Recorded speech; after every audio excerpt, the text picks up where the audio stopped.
Welcome to this one-to-one on PLZ Soccer's YouTube channel and right across our social media. I'm delighted to say I'm joined by Davie McKinnon, who's just releasing a book which is called Slide Tackles and Boardroom Battles. It's a reflection of your life, your experiences. David, what prompted you suddenly to think, okay, now is the right time? Well, I think believe it or not, I'm a very private person, and I've always found it difficult when I went into executive roles at clubs to actually get out in the public, because you're the voice of the club, and that was difficult at first because but I realised the importance of doing that, because you need to show leadership. Also, you need to get your message out into the fans. So I was always reluctant to do something because I knew that, like I played, if I started writing about something, it'd have to be in all honesty. I couldn't not just do a kind of tick box thing. I played with the school team and someone picked me up, all that, because it was boring. But I had an accident last year, life-threatening, which nearly killed me. And I was actually lingering in my bed for a couple of months and thinking, how am I going to go over this? Then I started thinking about the challenges I'd overcome during my football career, and also about my mortality, because why did I survive a near fatal fall when guys like Neil Cooper sadly didn't? My ex-teammate at Dundee, John McPhail, had a similar fall. He was in a coma. He's now in a wheelchair and he's got communication issues. I went to see him in Middlesbrough a couple of weeks ago, and he's basically a shadow of his former self. Spirit's still there, but he's got a long road ahead of me. So that kind of prompted me to get out of my bed and write stuff down. And I started it about my recovery and using the challenges that I had during my career. It's dead easy to recover from this, I said to myself. So I started doing it, and that's what prompted me to do it. And it went all over the place because I had no format to it, and I had no idea what I was going to write the next day. It would depend on my dreams overnight. Yeah. And with that in mind, was there a point where you thought, was there a point when you were in the bed thinking, I'm a goner here? Well, I didn't. What happened was I started to get information as I went to hospitals. For example, I had an open wound at the top of my head, and just from the fall. From the fall, because I ruptured an artery into my brain, and it was only when I was going, I went to A&E because this bleeding wouldn't stop, and I thought, this isn't right. My doctor wasn't competent enough, he said, to look at it, because he didn't know whether it was glued, stapled, stitched, whatever it was. But I went to A&E and I met an absolute incredible doctor who said, I tell you what, let me have a look at this, open it back up again and see what we're dealing with. And it was infected. And basically what she said to me was, I said, well, why did they glue this? Why did they? Because they stitched the front of my head. Yeah. Why did they not stitch the top? And she said to me, well, first there was a vascular surgeon having to sort out your artery and make sure that was sutured properly. And then you'd 16 people trying to save your life. And when people a doctor tells me, that's in my notes, 16 people try to save your life in A&E, Edinburgh Royal Infirmary, you just think to yourself, goodness sake, this was serious. Yeah, but in a strange sort of way, health problems and moments in your life where you've had to have an intervention has undoubtedly shaped you. Am I right in thinking, did you not get a kidney early on in your life? Well, yeah. When I was 24, I'd just played for the Scottish League against Northern Ireland, played with Partick Thistle, top of my game. Jock Stein was the manager, and he was very polite to me. He said, I'm keeping my eye on you. He said, I really liked the way you played. You've got a chance of getting into the full international team.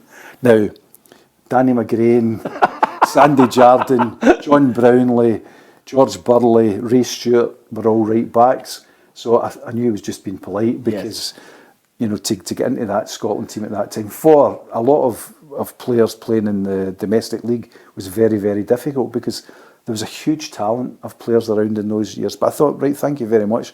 And then what happened was I came back, and it was then coming towards the end of the season, I started to feel really ill, no energy, got test after test after test, couldn't determine what it was, and then eventually they discovered I had tuberculosis, and it got into my kidney and destroyed my right kidney. Wow. So I had to get it removed. There was a guy, Andy Melville, remember Andy Melville? Yeah. He was in Scotsport, which was on the Saturday night, and I was in a private room and came up on the TV. Dave McKinnon, the Partick Thistle captain's career's over tonight after the removal of a kidney. And I was like, oh no. And then I hear this commotion outside, and it's wee Bertie. He used to go to an Italian restaurant in Glasgow, his mate Phil, and there was commotion in the ward, and he came in with a big cigar. I could smell the cigar, and I could smell cognac off his breath. That was his favourite tipple. And he said to me, he said, Phil told me about that rubbish in the telly. Don't you worry, Davie. He said, you'll be back as my captain. You'll be back playing. He says, I'll give you every support. And in fact, he said, I phoned the chairman, Miller Reid. He says, and Miller says, I have to organise it for you to get some sun in your back. So this was October, and I'm thinking to myself, right, where's the sun shining? It's maybe the Caribbean or something like Tenerife. that. Tenerife. That's the minimum. Right, so I'm getting brochures in, and I'm in for a fortnight, and I get home, and ding dong, the bell goes, and I feel good enough to get up to answer it, and the guy, sunbed for Mr. McKinnon, please. And that was Bertie Auld all over. So that kind of thing, humour lifted you. I also had over 100 letters that were sent to the club, and Scott Simon, the ex-Rangers manager, was the club secretary. Yeah. And he'd come in and he'd give me this huge amount of letters, and I thought, he says, this is people well-wishers. He said, this will give you a boost. So I'm reading them, and there's like people, a 70-year-old man from Aberdeen. I got my kidney removed after an accident when I was 20. I've lived with one kidney for 50 years. It's fine. Just drink plenty of fluids and you'll be okay. And I thought, well, that's good. Then I see this one with a Spanish postmark. Opened it up.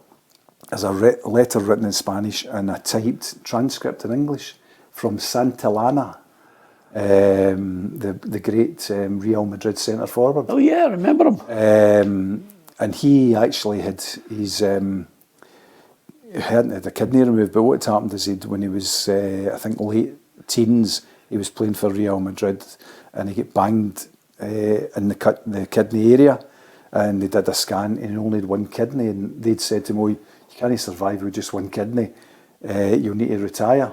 And he says, no, I'm not going to do that, I'm going to continue playing. And he played till he was, I think, 37. So these kind of things, shape your life and give you a boost. And also, as I say, when I'm lying in my bed and then getting up and writing these things, I started saying to myself, you've come over worse. You'll sort this out, no problems whatsoever. Well, let me ask you the question then, and this is great on two fronts.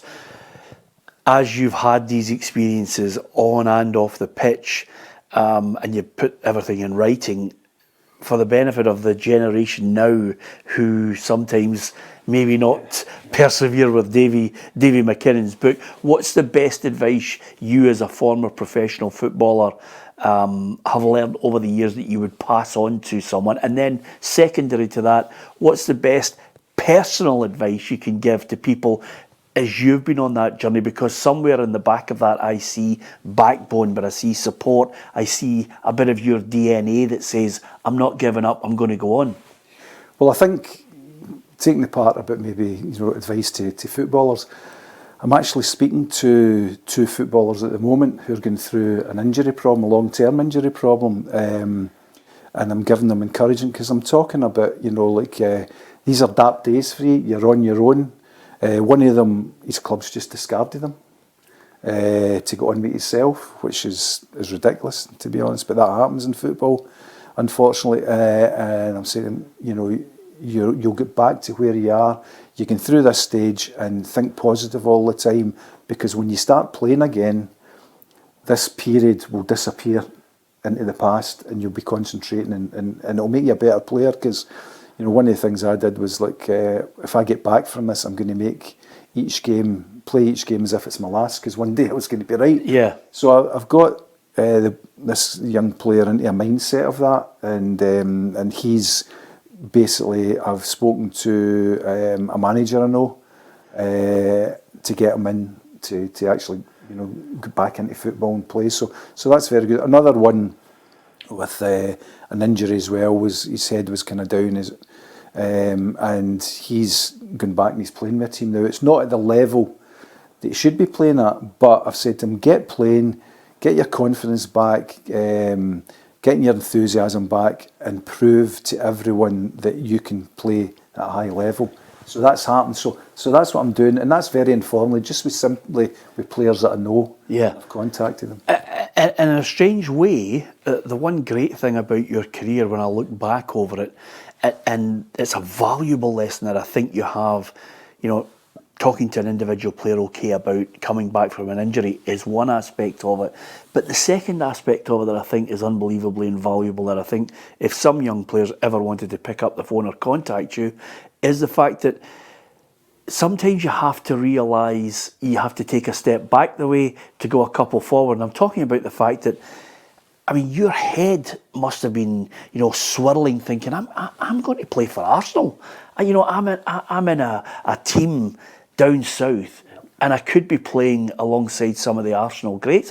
What was going through your head as a boy? Well, that's actually one of the things that gave me a bit of strength when I was going through my accident, because one of the things that footballers have to do is, it's not always sunshine and roses. You have some times where you get injured, you're dropped out of a team, and you either say, well, that's me, I'm packing in, or you get this inner strength that says, I'm going to show them wrong now. I was at Arsenal and with some incredible players, Graham Ricks, David O'Leary, Frank Stapleton, Liam Brady, Will Frostron, John Matthews, David Price, all guys that were in the youth system. And when I joined, and these guys joined, Arsenal had just come off the double on the side, and the team was getting a bit older. And the manager at the time, Bertie, he actually confided in all us guys and said, look, you'll all get a chance. You'll all be playing the first team. Concentrate and do what we tell you, and we'll help you. And I remember that lesson, but I remember the kick in the teeth that you get. Yeah. Because I always remember, and we were training at London Colney, and on the Monday, and the manager pulled Frank Stapleton and I aside, and Frank was my roommate in Diggs, and he said, you two keep yourself fit this week. You've got a chance against Stoke on Saturday. And that's all managers say. They don't say you're playing. Yeah. You've got a chance. But we both knew, we would be playing. And on the Wednesday, we were involved, obviously, in the first team squad, and somebody went over the ball and broke my metatarsal in my foot. Jeez. So lucky white heather. That's a sliding doors moment, isn't it? Well, it was, but, so basically... I went to the physio, and it was Fred Street at the time who became the England physio, a lovely man, and he said to me, Davie, says, I'm sorry, but they had an x-ray machine at the training ground. He said, your x-rays come back and you've basically got a hairline fracture in your foot. He said, so you're out for 8 weeks. And I was like, oh no. So he said, what we'll do is, he said, in your rehab, we'll put a wee cast on it, a wee light cast, and once you go back to your digs, for 3 weeks, make sure it's elevated, right, for 3 weeks. So you're in this digs, the people that had them, the family, they all worked. So basically Frank would go away to training, leave for training at 8 o'clock, then I'd get up and I'd go and sit with my foot up. Oh my God. For 3 weeks on my own, 400 miles from home. So that it was a real dark place for you, but you either say to yourself, right, well, I'm just it's no for me, or you just say, no, I'll go over this. And I remember, ironically, I'm listening to the Arsenal-Stoke game on the radio on Saturday, and Frank's made his debut. Yeah. And I'm wishing him all the best, because him and I got on really well. Really great big guy who went on to have a great career. But I'm thinking to myself, I should be, it should be me. It should have been me. Yeah, absolutely. And with that in mind, is there a particular point, and this is the point where I think lots of footballers will experience this, some think they'll never experience it, but the greater percentage do. Is there a point when you think to yourself, the dream is over, I have to now think, take a step back, drop a level, do I want to play anymore? Do you need an outside voice to suddenly say to you, listen, this avenue's not open to you now, this one is? Well, I think you have that from within, but I get a lot of support from a lot of the senior players. Alan Ball, who didn't really got in with a lot of Scottish fans, he was brilliant to me. He used to take me under his wing and tell me how to play, and because I switched between right back and midfield. When I was in midfield, Alan Ball used to say, right, this is the way you should be playing.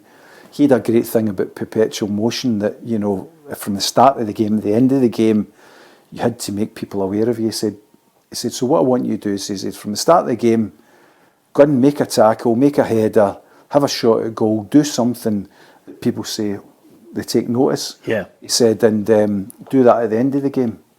He said, because see the people watching, they'll have impression of you.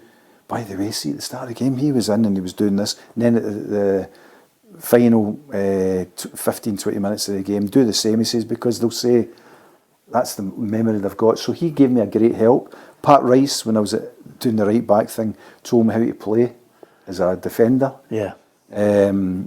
George Best was a favourite of mine, and he used to come into I used to go into the away dressing room and see him when he was with Man United and all that kind of thing. And we used to speak a lot about about Glasgow and Rangers. He was a Rangers supporter. Yeah. And Pat said to me, right, he said, let me show you how to play Bestie, because he played with him at Northern Ireland. Of course. And let me tell you how it might look. So he said, right, he says, how would you play Bestie? I says, well, go and close him down. He says, no, keep your eye on the ball. He says, because he moves his body, the ball stays still.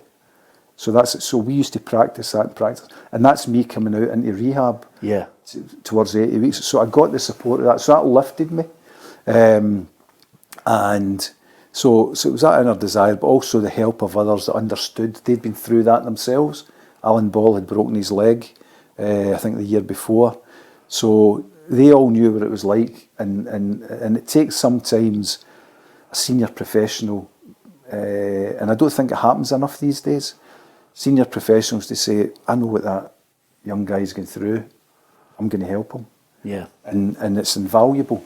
So that helped me. But when I eventually come back to full fitness, the manager said to me, right, okay, I'm going to give 15 games for the end of the season.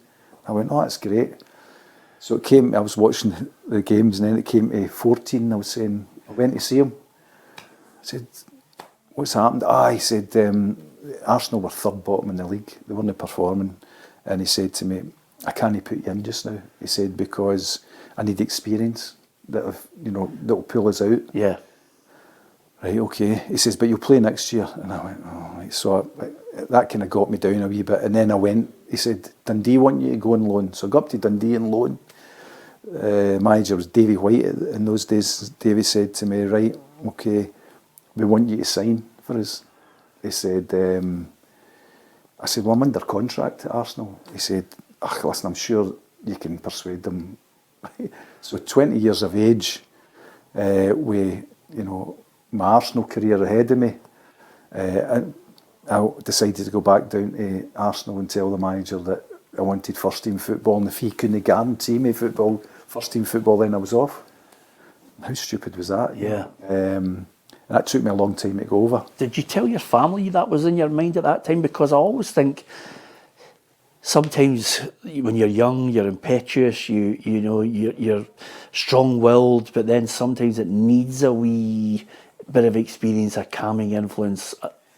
No, I didn't because my family were 400 miles away, and they were going through their own problems in life. My mother had some issues with mental health issues, so therefore to put that onto them I didn't feel was right, so I didn't do that. Wow. Alan Ball did tell me it was the worst move that I'd ever make in my life, and he basically was trying to drag me up to the managers to apologise and say, look, I'm going to stay. I'm going to stay. But oh, how your life might have changed. Well, I think the thing is, like, again, see, in writing my book though, I never let that go for years because it affected me, particularly when I eventually go and sign for Dundee. Yes. I have to make my debut against Celtic on the Saturday at Dens Park, and the manager says to me, Is this 1976? Yeah. Long time ago. So he says to me, he says, look, we've got a reserve game against them on the Wednesday at Parkhead. He said, you've not played for a week. The last time I'd played was 10 days. He says, I'll just give you a wee bit of practice. Again, somebody clunks me and I get injured and I'm out for 14 months. No way. At Dundee? Because I had to get an operation. I had a bit of bone flaked off and came back, and then basically what happened, a spur had grown in it, with the gap, and then I had to get that all taken out, and then the surgeon said to me, look, I've done all I can, but I don't know whether you maybe have to think about alternative employment. So I'd left Arsenal, and Bertie me was true to his word. All these players that I've mentioned started at a game in the first team, so I'd be watching Match of the Day and see Graham Ricks, Frank Staple and David O'Leary all playing in the first team. Yeah. And John Devine. David Price as well, yeah. John Devine, who was my understudy, because they did a hierarchy thing. So it was Pat Rice, me, John Devine. That was the conveyor belt, if you liked. And then Pat was transferred to Watford. So that would have been me definitely. Yeah. So John obviously jumped to. So that was difficult. But again, I came back, and as I say to you, it's about thinking positively all the time, even though it's really difficult. And what I came up with a reason I'll tell you later on about why I left, because as I got everything down in the book, I suddenly realised that's why I left that club, or that's why I made that decision, or that's why that happened. Yeah. And I was a bit justifying it a wee bit. Yeah. For my inner mental health. Aye, absolutely. So the reason, I'll tell you why the reason I left Arsenal, I deduced, was that I went up to Dundee and Tommy Gemmell was there. And Tommy Gemmell was the best penalty kick taker ever. I mean, he was just incredible, never missed. And as a young player, you're always anxious to find out people's secrets. And I said, penalty kicks, you're amazing. I said, what's the secret? He says, well, hang back after training. He says, and you and I will get a ball. And he says, I'll show you. So he says, what I do is, he says, I put it in the spot. He said, then I run up, get my head over it, and I hit it as hard as I can. He says, and if I don't know where it's going, the goalkeeper's got no chance. And I said, oh, that's really good. That's really good. So I practiced it a few times, and I thought, that's a great thing. 14 years later, I'm the captain of Kilmarnock, and we need to win the final game of the season. Rugby Park's packed to get promoted. And we get a penalty with 8 minutes to go. And everybody just goes, so I'm the captain, I grab it. And I'm walking up. Tommy Burns, the great Tommy Burns, said to me, Diamond, they call me. He said, Diamond, he said, you need to score with this. See if you don't score. No pressure. He says, see if you don't score. He says, that's the club finished. He said, because he said, if they get into the next league, they'll get up and everything will be fine and all that kind of thing. And then he crossed himself. He said, I'm speaking to the Lord just now. And it's very religious. I said, that's great. No pressure. And everybody I'm passing saying, can he miss? You can't miss. And then as I just get towards the penalty box, I hear Tommy Gemmell's voice in my head, clear as anything. Put it in the spot, hit it as hard as you can. He says, and if you don't know where it's going, the goalkeeper's got, it was an expletive, he's got no chance. Yeah. And that's what I did, and we scored. So, in writing that down in my book, it was very therapeutic, because it was almost like a chapter that finished. That's why I left. Here's a question then. What was the most difficult part of the book to write? Initially, it was about my mother, because what I did was I just thought about, where does your inner strength come from? As you said earlier, it's in your DNA. Where did that come from? Because when I was growing up, it was really quite difficult as a kid. My mother, barbarically, you can't believe this in these days, but she, after my brother was born, after me, my younger brother, she had postnatal depression. And in those days, what they did was they gave them electric shock treatment. Jeez. So she got taken in, and basically what happened was every 3 or 4 years she would get, electric shock treatment again, because apparently once you get it once, you need to keep getting it to readjust your brain. And I remember, and it was this thing I was thinking about, when I was playing, sometimes I didn't appreciate the highs, because I always thought there's a low coming, and I thought, why is this? And again, I thought about it, and basically what happened was my mother, she was a great woman, and she had, when she was in the interim period between the electric shock treatment, she was brilliant, really looked after you, she did everything for you, and was a great support. But then she would come down the slope, and I remember going home, I was about 8 years of age, and this happened every 3-4 years, and chapped the door, and she came to the door, and yes, I said, so I tried again. She said, "What are you doing, son? Who are you?" Right. And I says, "It's David." She says, "What do you mean? There's no David lives in this house." She slammed the door, right? And I had to go, and it was a 3-bed, sandstone tenement, which in the west of Scotland people will know, and there was like a half landing where the bunker was, where you put your coal. So I was looking into the backyard till my dad came home, and then she got rushed into Dykebar Hospital, and that was her getting another shock, and then back into. So psychologically, that never mind your mum, and as you say, it's not only barbaric. It just shows you how primitive medicine and the trying to analyse what's the perfect remedy for someone in postnatal depression, and the last thing you would think nowadays is let's sit 240 volts through them. How did that affect you? I mean, psychologically, kids suffer from parents splitting up. A parent that has given you all that love when you were a boy. Yeah.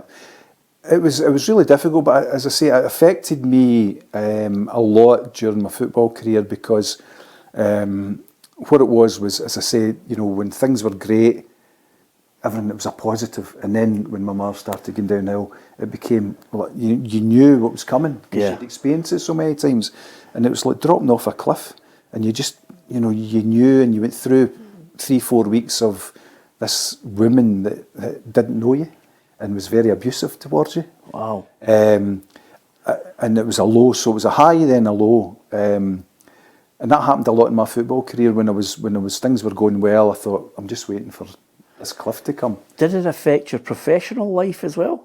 Yeah, it did. What, once I stopped playing football? No, just play. If you're playing football and your mum's going through this. Yeah, it did, and because this went on to, the end of my career. Yes. So 20 years plus another 10, probably 30 odd years, 35, 36 years. And I remember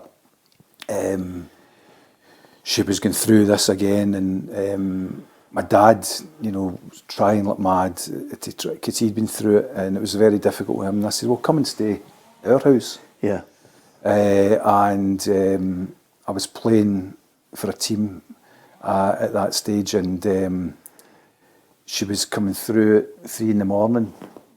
with a steak for your. I've cooked you this. Oh, great, Mum, brilliant. Right, that's great, right. And that was the kind of things, because it was really, it was a sad thing for her to get through. And as I say, she was a brilliant person. And I would go into training, and I remember once I was at a team and I got caught in possession. And the manager says to me, you out clubbing, you doing this, you doing it. It was the old school, where are you? You're not training properly, there's something not right, blah, blah, blah. And I said, I'm going to go and see him. So I go and see the manager, and I tell him exactly what the situation is. Yes. And basically he said to me, right, okay, don't worry, I'll help you, understand now, and then I get caught in possession the next week, and I went into the dressing room at half time, and he said, how dare you come to me and get your mother as an excuse in front of all the players? And you're thinking to yourself, I trusted you to tell this. But that, unfortunately, was football in those days. Yeah. So, but anyway, what I did is again, I've turned things, you asked about other people, but what I've done is I've turned that in its head.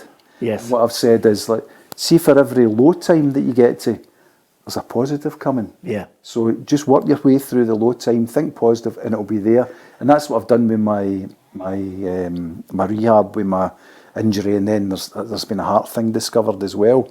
But I know that going through all this stuff that I'm doing just now, there'll be a golden day coming, because I've still got a lot of things in my mind that I want to do, which is great, you know. And when you look back at the career, you know, you mentioned Arsenal, Dundee, you got a move to Partick Thistle, Rangers, Airdrie, Kilmarnock, Forfar at the tail end of it. Where was the happiest time? The happiest dressing room that I was ever in was Partick Thistle.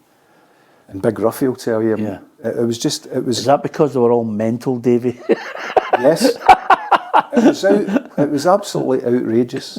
And I've written about some of the stories that happened in the dressing rooms. I've written about, you know, as I say, players that I used to play with that are no longer here. You know, Davie Cooper, Tommy Burns, Brian Whittaker at Partick Thistle. What made Thistle so special? Who were the characters? Well, that is the problem. They were all characters, and you didn't know where it would come from anywhere. I remember the first time I signed for, transferred for the priceless sum of 18,500, which was a second club record, believe it or not, for Partick Thistle. They'd bought Alec O'Hara for 25, so I was the next down the pecking order, because they didn't spend a lot of money. And Bertie didn't tell me that they were part-time, but I wasn't born that, because I tripled my wages going from Dundee to Partick Thistle. So don't tell Ruffy that, but I get 3 times what I was earning at Dundee. And Bertie said, right, okay, we train 3 nights a week, Monday, Tuesday and Thursday, and we do something the Saturday morning. Right, okay. So I go, and first night of training's a Tuesday night, so I go to the Firhills Tuesday night, and he said, right, what we're doing is we're going to do cross-country running, right? And I thought, all right, where are we going, to a park or something? And he said, no, he says, what we'll do is we go through Saracen, Balmore, Springburn, all that kind of thing, right? Yeah. So I'm saying, all right, okay. So he said, Davie said, you run me Ruffy. And I'm big Ruffy, Scotland's international goalkeeper, and I'm thinking, Ruffy will keep me right. And then, so we run up Firhill Road, round the corner, and there's a taxi waiting. And Ruffy says, come on, let's get in the taxi. And I went, absolutely no chance. He says, oh, Bertie will no follow us, he'll be there all night, jocking the players in and out. Right? And I said, no. So he dives in the taxi, and he says, right, okay, I'll see you at the end of Balmore Road, just round for the stadium. He says, we'll run in together.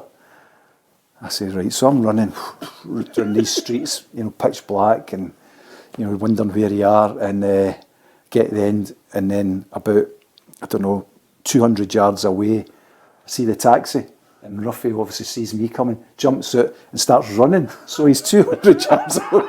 And then I managed to get it down to 100, down to 50. As we turn into Firhill Road, down the hill towards the stadium, me Bertie's there with the stopwatch. Ruffy dips as he gets. And he winks at me, and he says to me, and I come in, Bertie says, Dave McKinnon, I thought you were better than that. Imagine Ruffy beating you, and Ruffy says, running's no for goalkeepers, Davie. And he said, but listen, and he said, obviously, so Bertie could hear, he says, aye, Davie says, you're not Dundee now. So you need to up your game. And he goes in for a bath. And Bertie says to me, right, 20 laps of the pitch. No. Big Donny McKinnon. And I thought, goodness sake, right. So I got in there taking the mickey out of me and all that kind of thing. And then we played Dundee United on the Saturday in my debut. And then the following week we were away at Aberdeen. And again, Ruffy arrives in the white suit in the bus. And Bobby Houston is sitting beside him. He's got a black leather suit on. So they got up at Stonehaven, and Ruffy's got a big black stripe. And I'm thinking to myself, this is Scotland's international goalkeeper.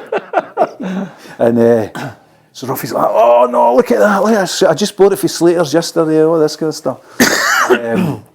I find out that what's happened is Bobby Houston admitted when we were at the pre-match meal, Ruffy said, Margaret, that was his wife, Margaret thought my suit was looking a bit tatty, so she gave it a boot polish. And I'm thinking to myself. And then we go down the beach.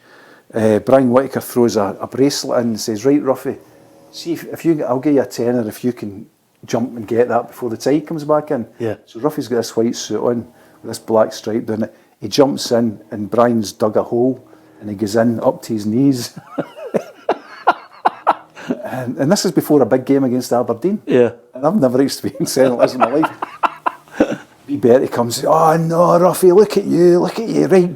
Donny, get him a pair of black joggies. So he's got the black joggies on with the red stripes down the side, with his white jacket on, and his shirt, trousers are dumped. And they get to Pittodrie and go off the bus, and I'm just signed. So the press pack earlier and say, oh Davie, what do you think about your move? You looking forward to it and all that kind of thing? And the first question I was about to answer it, and the next thing I hear the press say, look at him! And Ruffy comes out and they fall, what's happened to you? And we go in and he plays the game and he's absolutely outstanding, and we draw 1 each with Aberdeen. And I'm thinking to myself, this is a different club. That was it from start to finish. Yeah. There are so many stories about Partick Thistle, and particularly Bertie Auld. Every player, would do something. They draw you in, and then. But what that did was that gave us an amazing team spirit. Yes. Out onto the park, we would have run through a brick wall for each other, and we ended up. I think we were 4th and 5th in the league and things like that, which was incredible. Which is no mean feat at that time. Was Rangers a feeling when you signed for them that you had reached that point from all the way back of Arsenal and going where you thought you were taking a step back? Was Rangers the point where you thought, this is where I should be? It was, Peter, but it came in a kind of strange way. And what I've tried to do is say, getting McKinnon out. What my great thing is, everything happens for a reason now, and you can turn a negative into a positive. But getting McKinnon out was the turning point for me in signing for Rangers. If I hadn't had McKinnon out, I'd never have signed for Rangers. And the reason, it sounds a bit strange, but the reason is because I'd still carried the legacy of making that decision at Arsenal through my career at Dundee and at Partick. And what I was doing on the pitch, I was allowing the game to dictate to me rather than me dictate to the game. Yeah. And during that convalescent period, which ended up 6 months out of the game, I decided I need to change my game. What was it at Arsenal that brought you the attention, the manager, potential first team player, all this kind of thing? And I thought about my game and I thought, you need to change it. And what I did was I thought, right, okay, the Alan Ball message, run for the start to the finish, tackle, get forward, shoot, cross, everything. So I completely rethought my game during that time. Yep. And then I got back into the team, and it was I think it was 16 months later. Peter Cormack came in and he wanted, as happens in clubs, he wanted to change the whole thing. He said to me, look, if you can get a move, we'll accept 30 grand for you.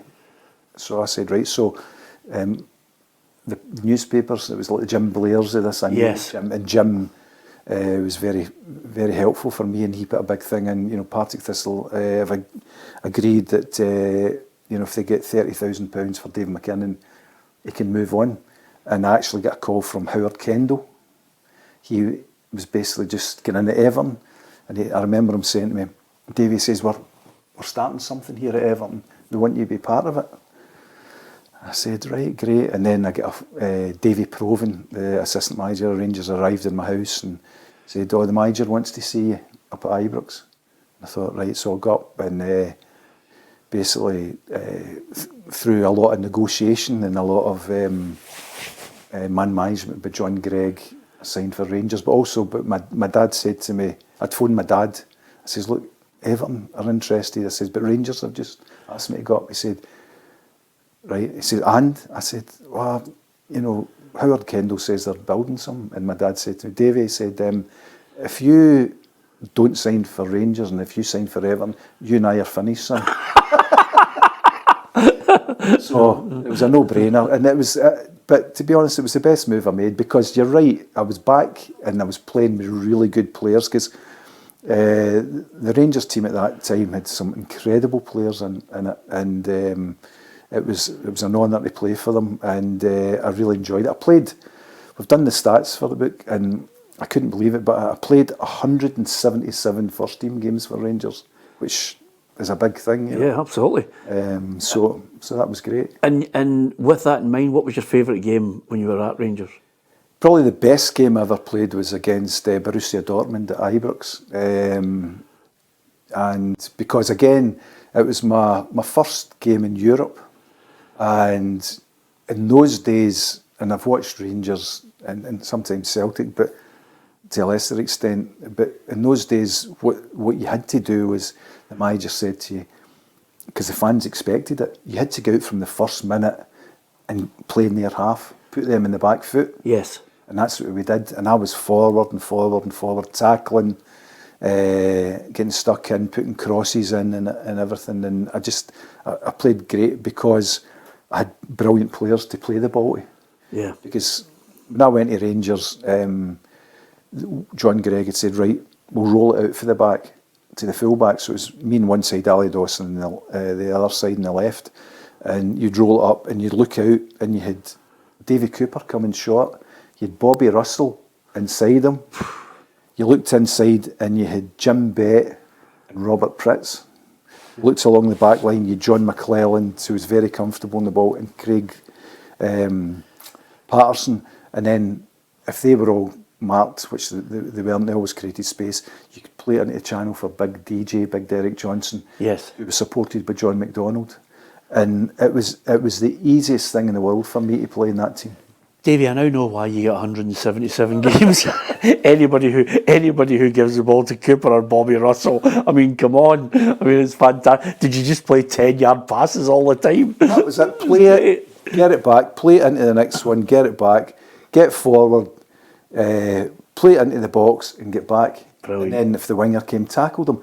And actually, the great thing with Davie Cooper and Bobby Russell, everybody says, oh, they've got this, you know, telepathy.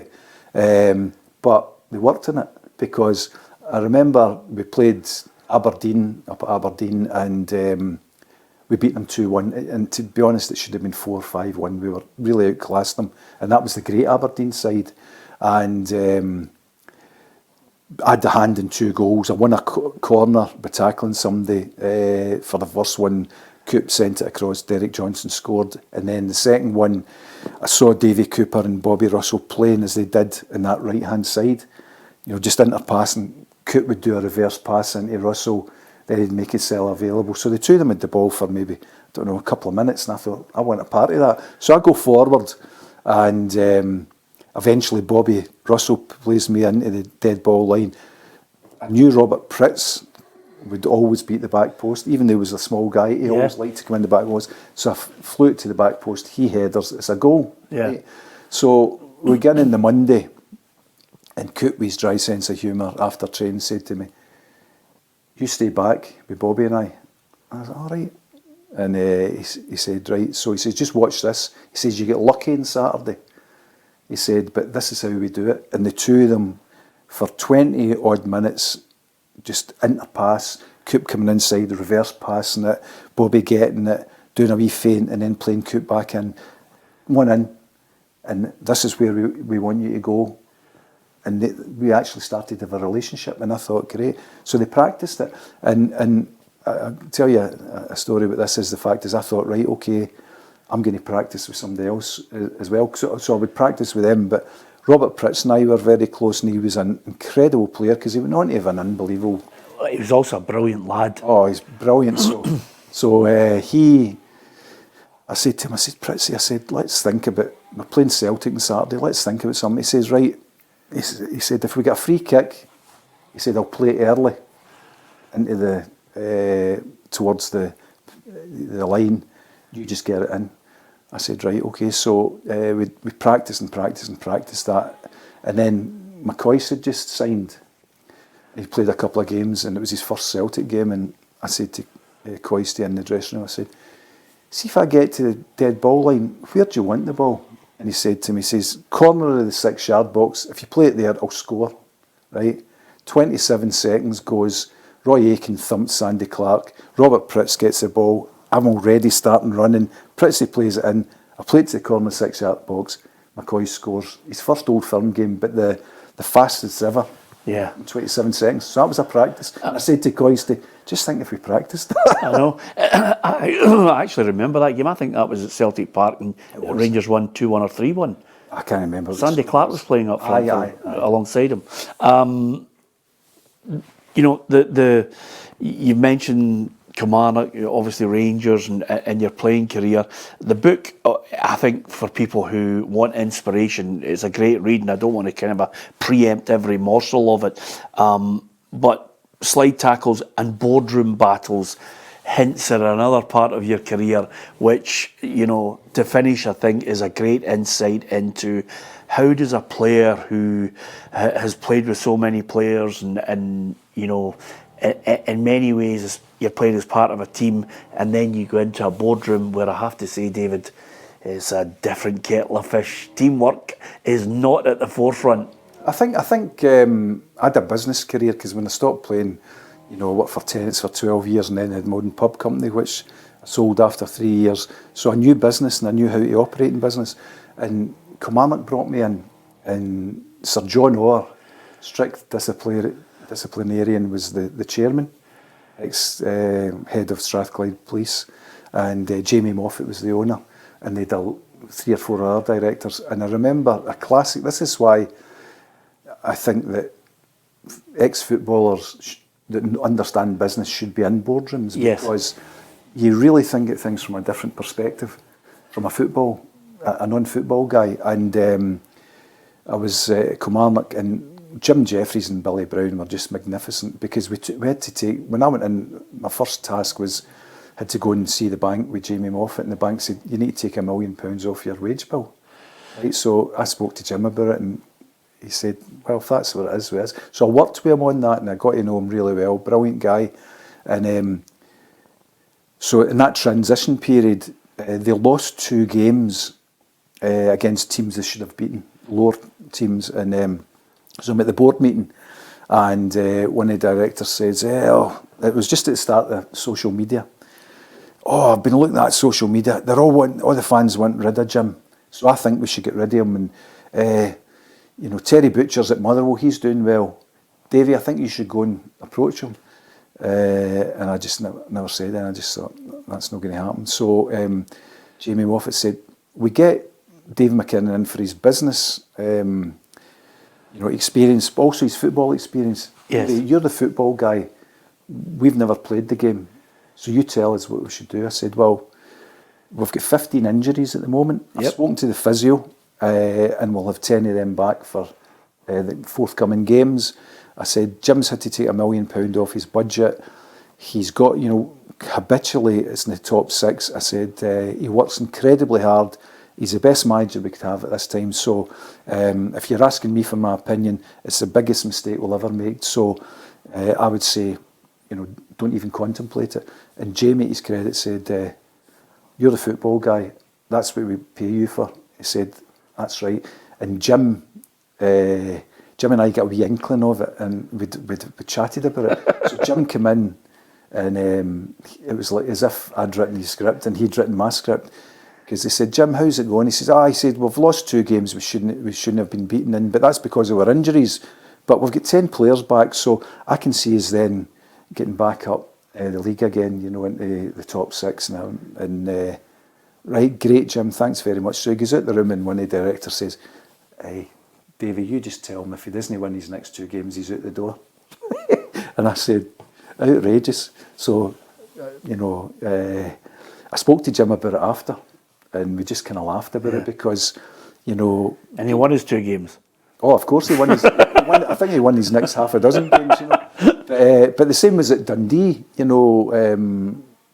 That was kind of strange. There was a vote to get rid of Alec Ray. Yeah. He was doing really well with a 3-year plan, and but it was in 2008 when the banks were doing stupid things.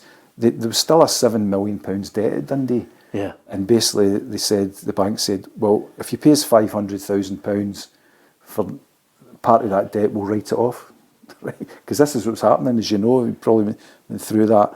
And next thing I know, I get there are 3 directors phoned me and said, we've decided we want to sack Alec Ray. And I said, nah, that's not happening. Well, it's 3-1, because that's the vote, because I was a director. We agreed if it was 3-1. So I got up to Dundee and I had to go to the solicitor's office, and who's sitting?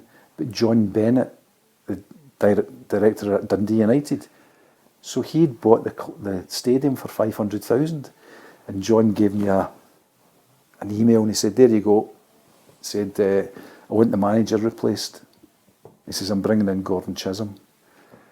I said, well, he's under contract. Well, I'll just need to settle that. He said, but I want you to go up to Dens Park and sack the manager. I said, I don't agree with that. He says, if you looked at point 5, I looked at point 5, it says, Dave McKinnon to resign as chief executive. And I just thought, so I could have either have just said, nah, stuff it, go and do it yourself. But I thought, nah, it's unprofessional. So I actually phoned Alec last week to congratulate him on his gig at Rangers. But I also said to him, look, Alec, there's a book coming out, and here's the reason. And he said, you're joking? He says, I thought that was the case. He said, I met that guy. He said, and John Bennett was actually a good guy, but he'd got his hands in. And once you get into a club, people think they can do anything, and they don't think about the consequences of it. Yes. And I left, and I said to my fellow board members, listen, we had to stick to that 3-year plan. You're going to end up in administration again. Nah, we'll not do that. And I think over a year later, they were in administration again. And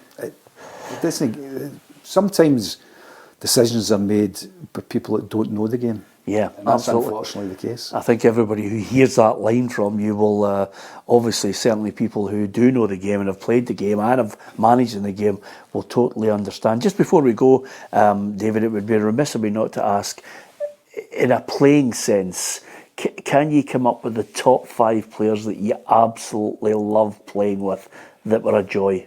Yep, well, Davie Cooper, Liam Brady, Graham Ricks. He was a great player to play with. Him and I were very friendly. And if you look at Tommy Burns, of course, at Kilmarnock, who was just incredible. A lovely guy that I had a great relationship with. And lastly, that's a difficult one because there was so many other really good players. But I think I think Alan Ball was probably in there because he was just, you had to see him to believe him. Yeah. The way he played, he was just an unbelievable player. And if that's your top 5, and I'm glad you put in Bolly because it shows that you've remembered all those years ago and the kind of attention and affection that he had for you. 5 toughest players you ever played against? I think I played against Klinsmann.